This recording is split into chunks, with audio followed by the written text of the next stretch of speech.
Okay, welcome to my new presentation, which is on decision-making biases to avoid. Um, Good evening or good morning, good afternoon, salam from anywhere that you are located at. I'm located in Australia, Canberra. So it's about 3 p.m. in the afternoon. All right, it's a very hot day here. Anyway, let's get down to what we are supposed to do.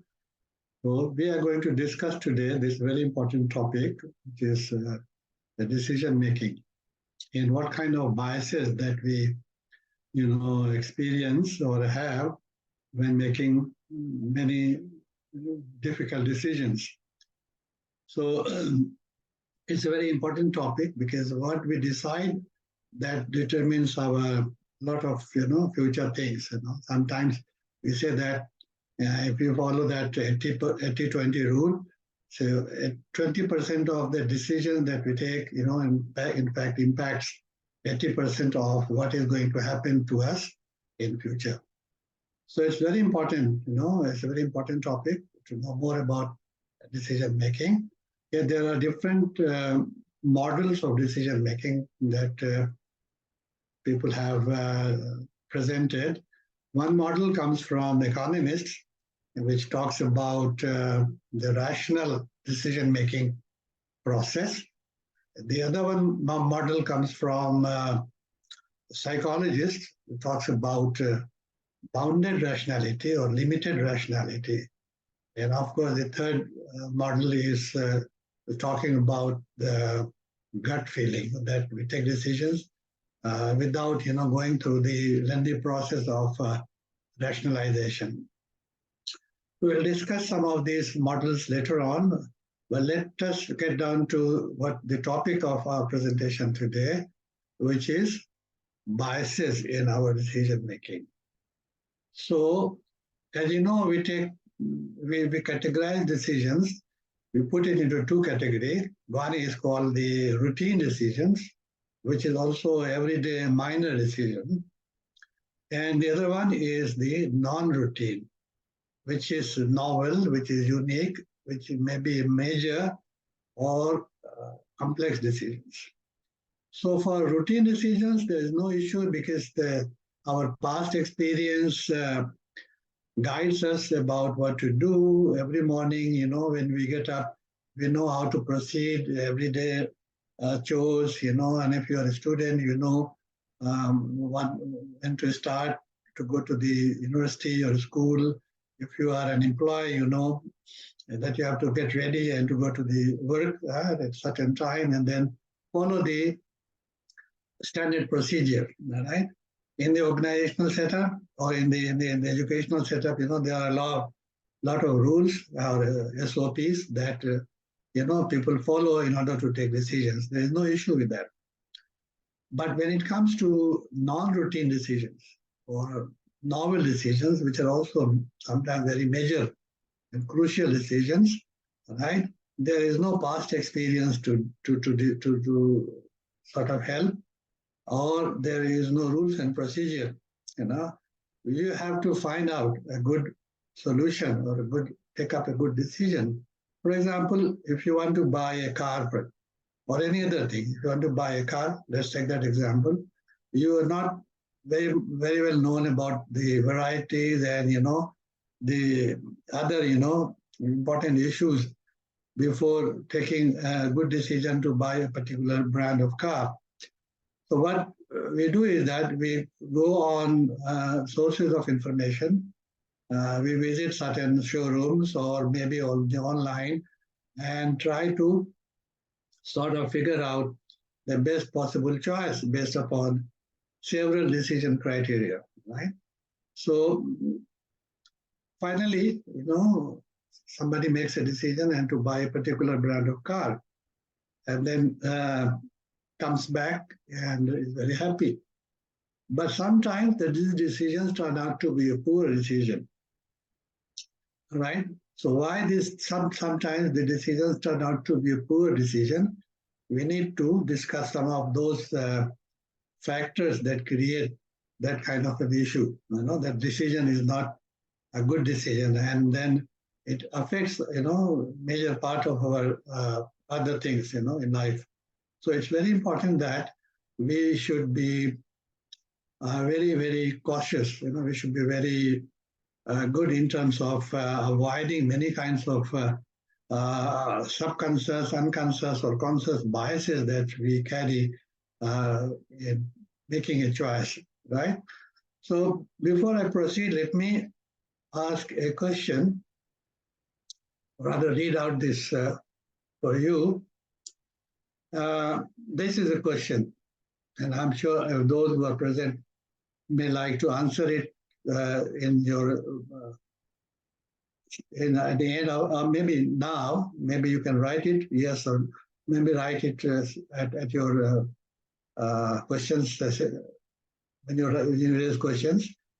The question is this: John is a very shy and withdrawn American who is always helpful, but has little interest in people or the world of reality. John is a meek and tidy soul, and he has a need for order and structure. All right? Got it? Now the question is John more likely to be a librarian or a farmer? If you just think that John is more likely to be a librarian, type L in your question. And if you think that John is more likely to be a farmer, then type F. Do it now if you can, please. Alim, you can tell me how many have typed L or F? Sure. I typed L. Okay. Okay, we have another L, another L. So 3L. Yep. 4 Ls. 4 Ls. There are 8 participants, I see. Yep.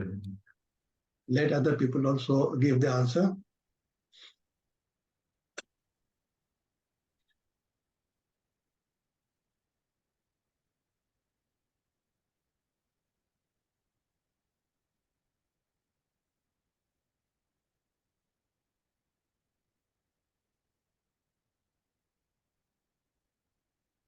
That's all.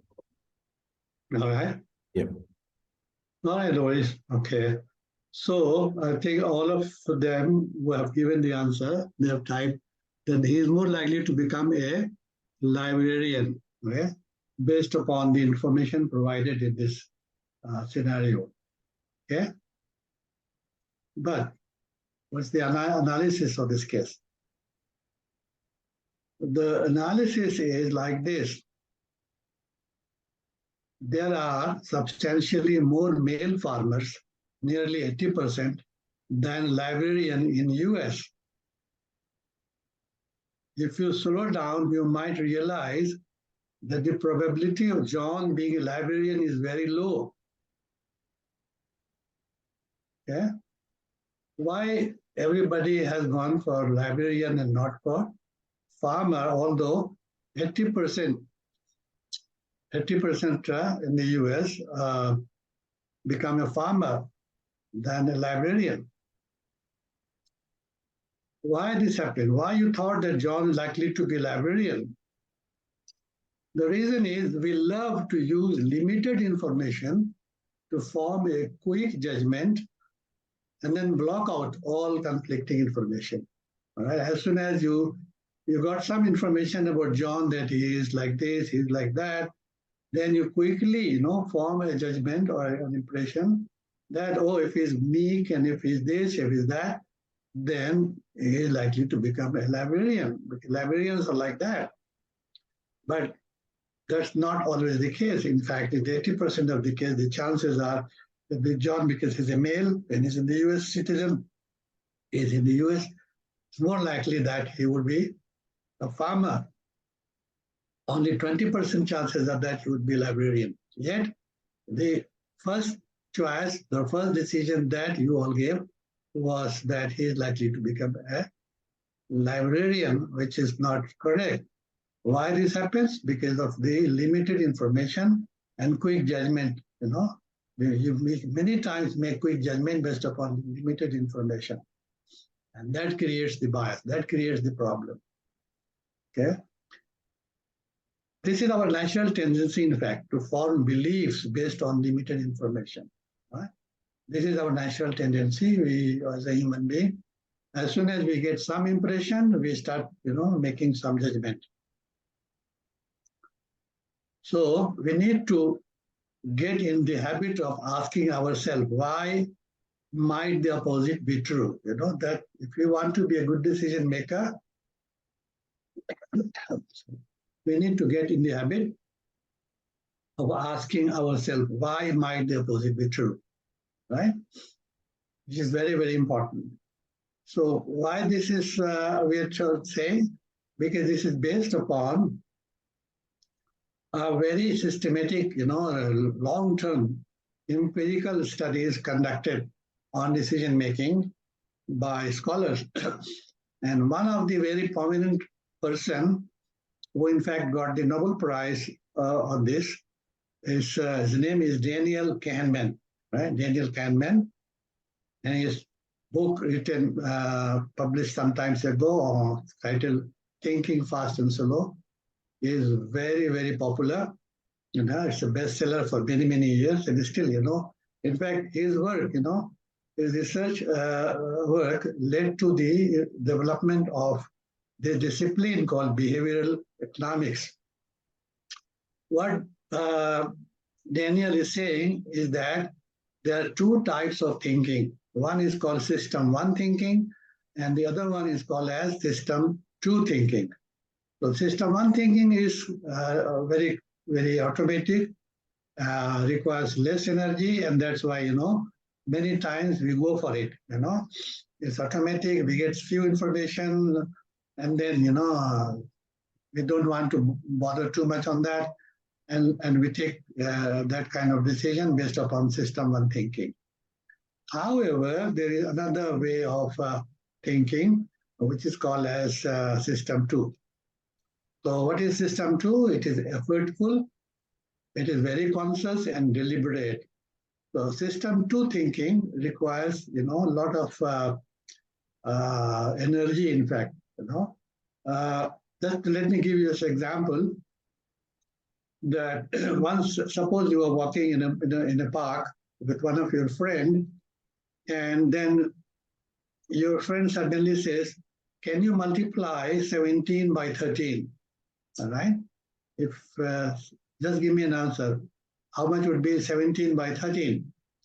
As soon as your friend asks you this question, you will stop walking and start thinking. Why you stop walking? You start walking, according to Daniel, is because when you start making that kind of, thinking, which is system two thinking, it requires energy. And that's why you want to conserve energy, and in order to conserve energy, you stop walking because you need more energy, to think. So many times we are not in a mood to sort of take the trouble, waste time or energy, and we go for system one thinking rather than for system two thinking. That happened in this case also, that the scenario that I presented to you, okay? We don't want to waste time or energy, on certain things and just take a quick decision, right? So that is why many times we make mistakes, right? This is what Daniel research tells us. And it's a very popular book. I think I would recommend those who are interested in this topic or in this area of decision making must read this book. So now, what are the sources of biases? Basically, we can categorize into two. One is called the information processing bias, and the other one is, of course, the emotional one, emotional bias. So information processing bias means quantitative errors of judgment that can be fixed with new data or information.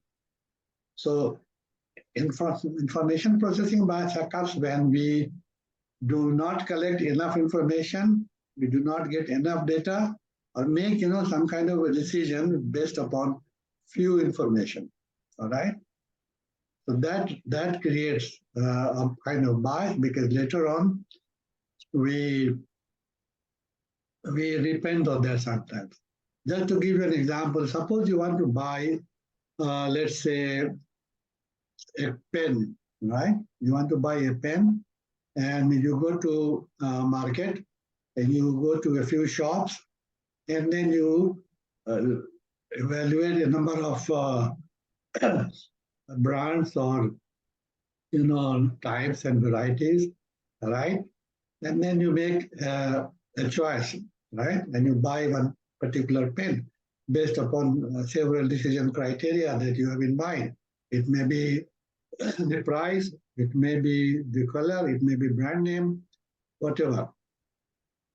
Now, you make that decision and you come back to your home or your hostel, wherever you are, and then you show this pen to your friend, and the friend says, how much you paid for this? And you say that I paid this much. And then he asks, where did you go for this? He said, I went to this shopping mall. So then the friend says that, oh, the same pen is being sold at lower price in the other area, in that other shopping mall. Why didn't you go there? Then that means that the decision that you made was not a very good decision. In fact, that is the criticism, of the rational decision-making model. Because when we follow a rational decision-making model, we have limitations of time, and resources, and so we cannot be rational all the time, right?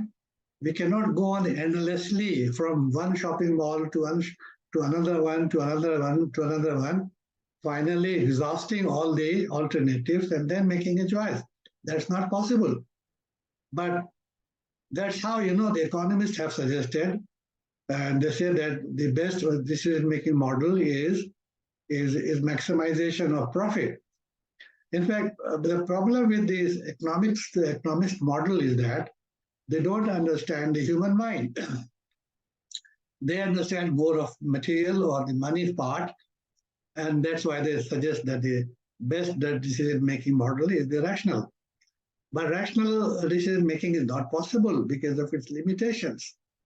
All right? So that is the reason why many times the rational model do not get us the what we call as profit maximization decision. It doesn't maximize our profit. It may be a good decision at that point of time. All right? That's why the other model, which is called the bounded rational model given by psychologists, they say that it may not be the best decision, but it may be what is called a satisficing decision. That it satisfies you when you purchase that pen at that point of time. So it may not be the profit maximization, it may not be the best, but it satisfies you. Anyway, coming back to the topic, the second for the bias that comes in the decision making is because of the emotions. Okay, many times we become very emotional about certain things based upon our attitude and feeling. And when it is the issue with emotions and feeling, sometimes we become blinded in our judgment, all right? And we make a wrong choice. So these are the two major sources of biases in our decision making: information processing and emotional. Now, there are a number of, biases that researchers have identified, and I'll discuss one by one some of these biases now. One is called the confirmation bias. So what is confirmation bias? It is about selecting and using only facts that support our point of view, attitude, or interest. For example, dismissing information that questions our faith or belief. All right? If you support a particular political party or even a religion, Okay, and there are certain criticisms or certain things that come to you, which goes against those attitude or your interest or your feelings or your beliefs. I know you simply dismiss that, because it doesn't support what you have, what kind of attitude or what kind of belief that you carry. So you only try to read, you only try to listen, or you only try to, search for information which confirm your existing attitude, confirm your existing faiths and beliefs, all right? And discount all other criticism, all other, even if it is a very valid point, you just discount it. And so that is called confirmation bias. Okay, there are many examples of that in our news and political information processing. For example, when consuming news, we often choose sources that align with our existing views, resulting into limited, perspective. It could also be seen in the investment decisions, right?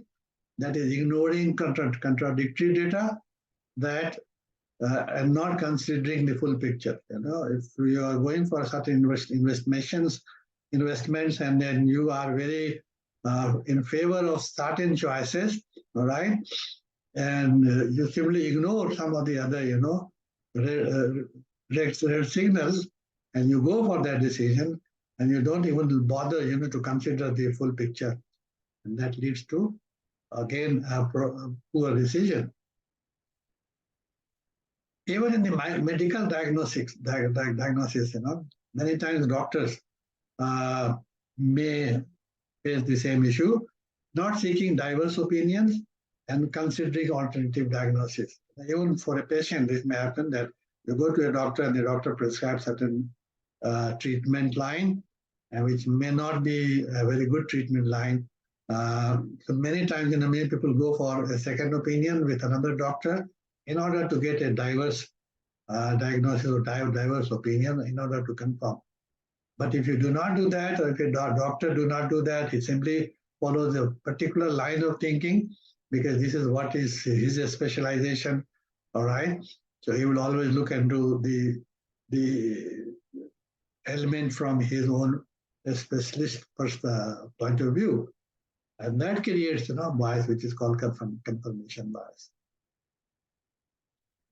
Another bias is called availability bias. Availability bias means emphasizing information that is most readily available. For example, thinking a type of car unreliable due to a friend's issue with it, right? If you just find that one of your friend has a car and is not a good car, it is unreliable, you base your choice or your decision based upon one single information, all right? So this is because you have got that information readily available to you. Your friend has a car and you know that he is having some problem with that car. So this information, because it is available to you readily, you use that information. You do not go for exploring. You do not go for more choices. All right? And that is called availability bias. You are using the information which is readily available to you. Okay? So this again can be seen in many fields. For example, if a doctor recently encountered a similar case, while diagnosing a patient, he might be more likely to consider that diagnosis, even if other possibilities exist. So relying solely on recent cases can lead to misdiagnosis. Okay? In social media, if there has been recent media coverage of a specific health scare like virus, which we have seen recently during Corona time, individuals may become overly concerned about the specific risk, even if it is statistically unlikely. So because certain informations are readily available nowadays, we know we are having so much of information bombarded through our internet, social media, and all sorts of sources. the informations which are coming to us, create some kind of a bias because it is readily available. We don't go to the research journal. We don't go to, authentic sources. We just get the information through certain readily available sources and then use that information to take decisions.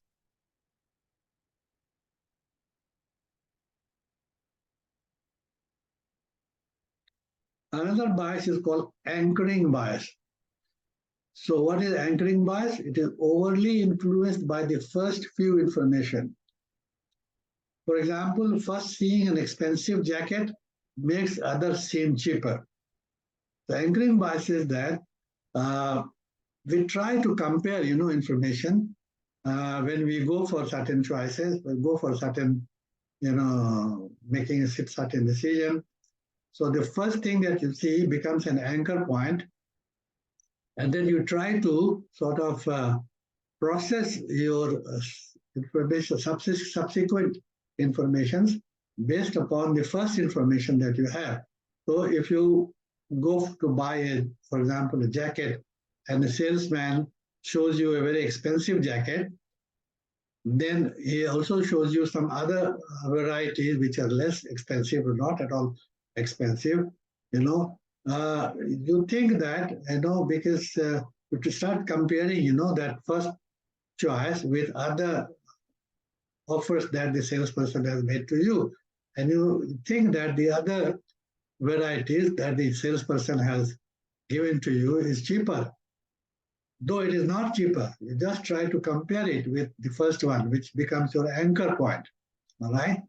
So sometimes, using the anchor point to evaluate the other alternatives, which comes later on, again can create bias. So that is why it is called as anchoring bias. It can happen in real estate decisions. The asking price becomes an anchor. In medical diagnosis, again, the anchor points becomes, for example, the doctor focused too much on the first symptom presented by patient, which may lead to misdiagnosis. That doctor ignores other things and just, base a diagnosis based upon the first or few first symptoms, and then, I ignore other symptoms. In negotiation and bargaining, again, the first offer sets the tone, Subsequent adjustments are made relative to the starting point. So if you are going to sell a car, for example, or sell your house, you use this, first offer, maybe a little higher, because that, will give you a good bargain, because then the buyers will try to, reduce their own offer based upon your first offer, because that becomes the anchor point. Yes, another bias which comes is called the authority bias. So authority bias means favoring authority's figure, opinion, and ideas. For example, believing a product is good because of a celebrity endorses it, right? Celebrity becomes an authority, and many people, in the marketing, that they use it quite commonly, to sell their products, because those who are authority, those who are the role model sometimes for you, they get, influenced by their choices. Okay, so there are many examples of that. For example, in the educational setting, the teachers become authority, the textbook become authority, and because teacher has said something or the textbook says something, we think it to be all the time correct, which may not be true. Sometimes teacher may also go wrong. The textbook also give you wrong information. But because it is an authentic, you think that it's authentic, all right? Because it's coming from authority sources, you use that information, you use their influence in taking decisions, right? In advertising, as I told you, professionals like dentists, selling the dental products, and their white gowns and all that. They show it like that on the TV. It's all because, they try to use that figure as an authority to influence the decision maker. We all know that. Okay. In business also, the manager or organization, manager becomes an authority, and then manager, gives certain suggestions or even, takes certain decisions, others follow because the other employees, the subordinates, they think that, oh, he's a manager, he's an authority, he will always be better than me. And so his decisions may be good and we should follow that. But not all managers may be right in their choices or in their decisions. But we just follow them because of the authority. So that is called authority bias. Yet another bias is called the conformity bias. So what is conformity bias? There are a lot of research studies have been conducted in the social psychology area. It says that it is about influence of group against independent thinking. Example, buying a certain phone because you see other people using it. All right, just because many other people in your family or friend are using that particular brand, you also like to buy the same.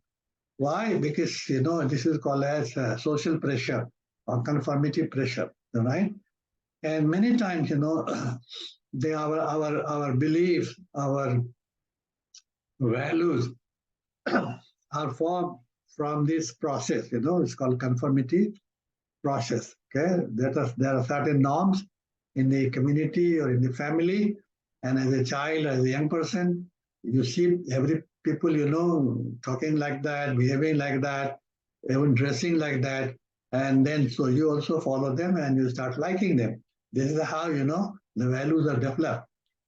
First of all, there would be conformity pressure. Then you start acting like that, and then you start liking that, and that becomes the values. So we follow family or community norms, all right? And what happens many times that when you are in a group which is very strong, which is very cohesive, and it has a very strong leadership, okay? That kind of situation creates what is known as groupthink effect. So in a groupthink effect, people start following blindly, the group norms or group decisions, all right? And so what happens that when you as a member of that group, you stop thinking and you are not even allowed to challenge a group norm, all right? It creates a situation which is called as mind censorship. Group members, stop thinking that, no, we cannot question this decision, okay? This would be against the solidarity of the group, or, other kinds of, it would be a sin even to talk like that or think like that. And that creates a kind of situation where members become quite blind, and then the group makes wrong decisions. That is what is called the conformity bias. Yet another bias that emerges in our decision-making process is called the heuristics. It is also known as curse of knowledge. Okay, it's also called curse of knowledge. The more a knowledge has been successful, the harder it is to imagine alternative. All right. Many times, we might have experienced that in our daily life. When somebody let's say, gets fever, the immediate decision is that take some Panadol. All right, because we have used that many times before, and it has worked very well. But it may not be working every time, okay? This may not work every time, okay? The fever may have some other sources. The fever needs investigation. That's why, people recommend that when you have this kind of situation, like a fever or anything else, you should not be your own doctor. don't use your past knowledge, because you have a lot of knowledge about, solving this problem in the past. That becomes a habit, which is called as heuristics. And it creates problems sometimes in our decision making, in decision process, okay? So that is called heuristic. You should, if you have a fever, better go check it by the professional doctors, professionals. Yeah. Yes, yet another problem that occurs in decision making is coming from stereotype. The stereotype is what? It is about judging a person based on his or her perceived group characteristics, such as race, gender, or ethnicity. It leads to prejudice and discrimination. We all know that. Many times, a person is seen as having certain traits or characteristics because he belongs to a particular gender or a particular race or religion, all right, or ethnicity. And then he is being given, that kind of treatment, okay? We all talk about gender bias, we talk about racial profiling. All this happens because of this issue. It's called stereotyping. Okay, a person belonging to the particular group may not be like that all the time. Not everybody in the group is the same, similar, all right? But we simply generalize, We sometimes carry our own perceived notions, our own perceived understanding of people belonging to a particular group, and then use that as a cognitive bias to look at somebody individually and think that, all right, he may or she may be like that, which may not be true. This happens in many situations, like in hiring and promotion decisions in organization, all right? If the management is carrying certain types of biases, which is stereotype typical about people belonging to certain groups like gender or religion or nationality, then the chances that a person may not be hired, right? And there are a lot of studies on that. It's called hiring biases, and similar things happens in promotion decisions and other kinds of decisions. Yet another bias is called framing effect.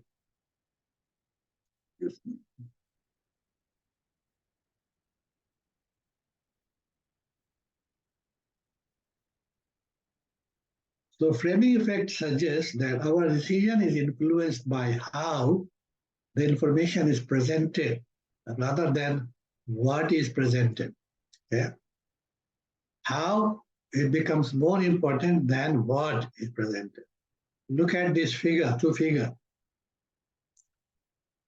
One is called 80% lean beef, and the other one says 20% fat beef. Both are beef products, but one, the kind of information that comes is like this: 80% lean beef. So it is presented in a more positive frame, whereas this one is presented in a more negative frame. That is 20% fat beef. All right. So when the information is presented in this, although both are the same beef, there is no difference, okay? But one is 80% lean appears more appealing than 20% fat, though both are the same, right? That is called the framing effect. And this is being used very, very frequently in advertisements, and in labeling the products and things like that. So the business organizations are very good, in using framing. And in many other aspects also, we see that happening, okay? In fact, there was a research study conducted on framing effect, okay, where a group of students were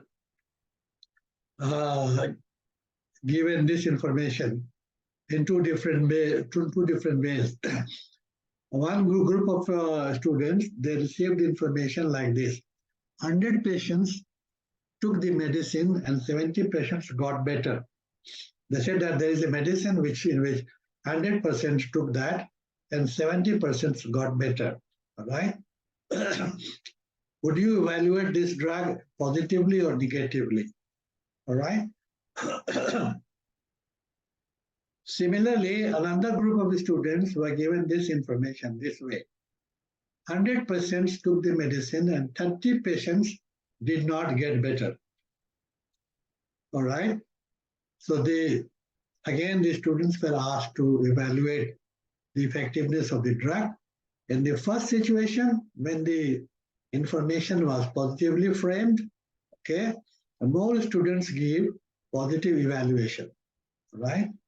When it was presented in a negative frame, more students give a negative evaluation that this drug is not effective. So this is what happens when how the information comes to you, either in a positive way or in a negative way. All right. Although both information may be the same, but how it is being presented, how it is being framed, that creates bias, and that is called as the framing effect. There are some more biases that we can list down. For example, one is called endowment effect. Endowment effect says you value things more when you own them. For example, trying to sell your car above market value because it is yours. We become biased. Parents become biased for their own kids, their own children. Your own possessions becomes more lovable to you, and you start valuing it more because you have it. You have it. You are the owner of that. All right. Another bias is called halo effect, which is judging a person's ability from an overall positive impression. Example, assuming a candidate to do a job well because he is attractive, right? So this is about generalizing one single characteristics on the overall impression or overall judgment of a person, or making the overall impression of a person and then thinking that everything is fine with that person. That is called as halo effect. Then another one is called illusory correlation. Or illusory correlation means mistakenly believe two unrelated things as connected, right? This is called illusory correlation. For example, believing black cat causes bad luck, all right? There is no correlation with the poor black cat, but you try to put it together and start believing that kind of correlation. Yet another bias is called outcome bias, which is judge a decision by its outcome, not the decision-making process. For example, calling a bad investment smart because it unexpectedly paid off, right? You say that, oh, I made a smart decision, I made a smart investment only after getting a good result, not before that. So you think that you make a good decision only after the outcome is known to you, not before that. So it's another kind of bias, which is called as outcome-based bias. Now, coming back to the final few points, how to improve decision-making. All right, we have discussed about so many biases. So how to do that? What to do that? How to improve those decisions, right? Okay. So the first one, of course, is avoid heuristics. As I told you, what has worked in the past may not work all the time, right? So don't go for system one thinking, which we discussed earlier, right? We should go for system two thinking, that is always deliberate, always take time, try to evaluate the alternatives, all right? Just don't use your past knowledge all the time because it has worked in the past, it is going to work in the current situation as well. So avoid heuristic. Use inverse thinking. this is again very important, that before, before taking a decision, you should also think about what could go wrong if I take that decision, or what could be the other, not positive things that may emerge or that may happen if I take that decision. I can give you a good example of that. That one of my friend who was working in a bank. He said that he got a transfer to a hill station. He was working in a city and he got a transfer located at a hill station, and he was very happy about that. That, oh, I've got to live and work in a nice scenic place, which is very good for health and things like that. And he was very super excited about joining that branch. But when he went there and he started working there, he faced a lot of other, difficulties, about commuting, or about non-availability of many kind of resources, and not having good schools for his children, and other negative things which he never thought about. He was very excited about just knowing that it is a hill station and it would be a very beautiful place. So what I'm trying to suggest to you is that simply don't become so emotional. Use your lovely ideas in taking decisions, whether it is about choice of a job or choice of a life partner, things like that. You always go for an inverse thinking. Try to think about what could be the wrong, negative things. What could be, things which may go wrong, and then try to, have a balanced evaluation of these alternatives. All right, that is what we call as use inverse thinking. The next one is, as I told you, avoid stereotypes. Stereotyping is not good, either positively or negatively. Stereotypes is not always negative; it can also be positive. For example, I always quote this, that I thought that everybody who goes to the mosque for prayers would be noble gentlemen, all right, fearing God, and we should not be afraid of losing my shoe in the mosque. Why should I fear? Why should I be afraid of losing my shoe in the mosque? Okay, that was a kind of stereotype, which was a positive stereotype of all those who are going to the mosque for prayers. But that was not the case. There were 2 times when I lost my shoes in the mosque. Okay, so not everybody going to the mosque is good, right? So that is called avoiding stereotypes. Don't form your judgment or your decisions just because you carry certain belief or certain, notions, certain stereotypes. Avoid biases, all the biases that we have discussed so far. So you have to avoid whether it is conformity bias, whether it is availability bias, authority bias, or the group pressure. You have to be very good, in avoiding these biases and making a very good judgment based upon your system to thinking. That is collecting your own information objectively, all right, and then making a good choice. Use first-hand knowledge. That's what I'm saying. Use first-hand knowledge rather than who says what.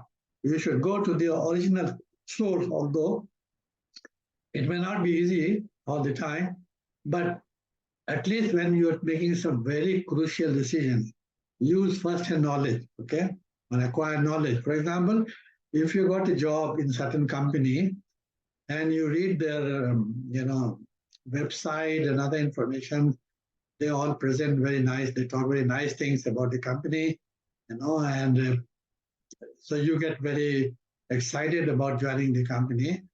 But that company, when you join there, and then you start facing certain harsh realities that this company, which looks so good from outside, which may not be so good from inside.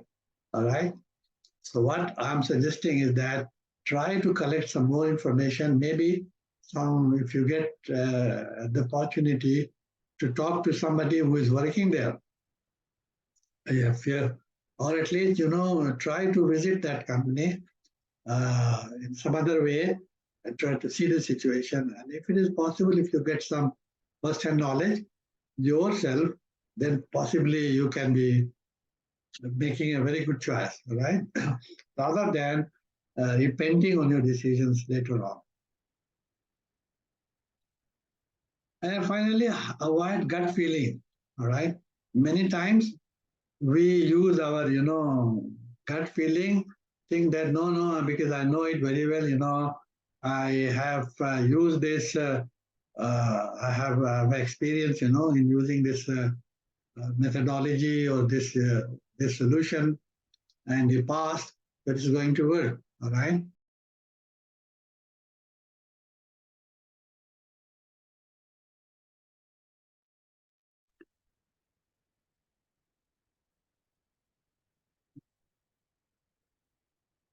Hello?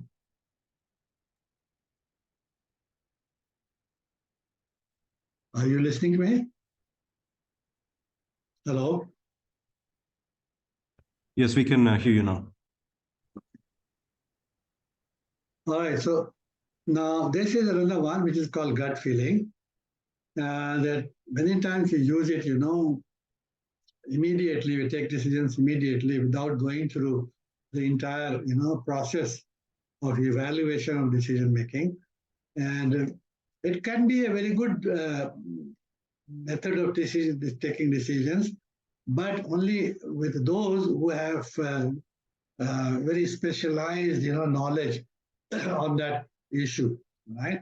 For example, a doctor or a surgeon, who has spent a lot of time in that area, and he has seen thousands and thousands of cases. So those experience gets accumulated in his mind, in his subconscious level, all right? And then that subconscious level, comes to play and says to the doctor that, no, I think you should make this diagnosis. You should make this choice, all right? So that is called that gut feeling. Now, it's not for everybody, okay? It's for only those who have very specialized knowledge and experience in a particular area. Then, of course, gut feeling can be a good source of decision, all right? Otherwise, not.